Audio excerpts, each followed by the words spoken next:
चंद्रपूर जिल्ह्याची दारूबंदी हटवल्यावर जिल्ह्यात तब्बल 400 नव्या बिअर बारला परवानगी देण्यात आली होती।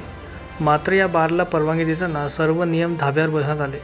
हे सर्व कारस्थान उत्पादन शुल्क चंद्रपूरचे अधीक्षक संजय पाटील यांच्या कार्यकाळात झाले असा आरोप भाजप नेते मनोज पाल यांनी 20 मे रोजी दुपारी 2 वाजता घेतलेल्या पत्रकार परिषदेत केला।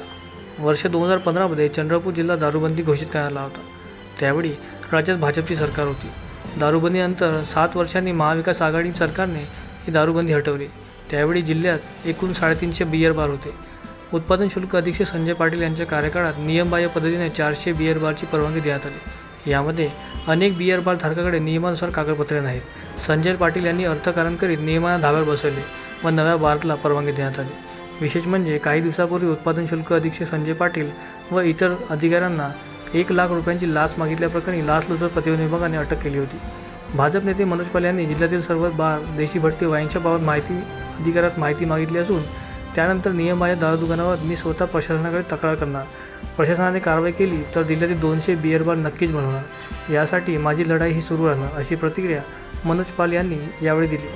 आयोजित पत्रकार परिषदेत भाजपचे डॉक्टर भारती दुधानी, उज्ज्वला नलगे यांची उपस्थिती होती। पिछले 1.5 साल से मैं इस वाइन शॉप को लेकर लड़ाई लड़ रहा हूँ। माननीय कलेक्टर, एक्साइज के मिनिस्टर, कमिश्नर, सचिव और हमारे पालक मंत्री जी को बारंबार मैंने इनकी तकरार की है। पिछले 2 साल 2.5 साल में जब तक इनका कार्यकाल था संजय पाटिल, इन्होंने इतने बारों को मंजूरी दी है। कोई भी बार के पास में सही कागज पत्र नहीं है, कुछ भी नहीं है। इसके लिए मैं ये लड़ाई लड़ रहा था अब तक और आगे भी ये लड़ाई मेरी जारी रहेगी।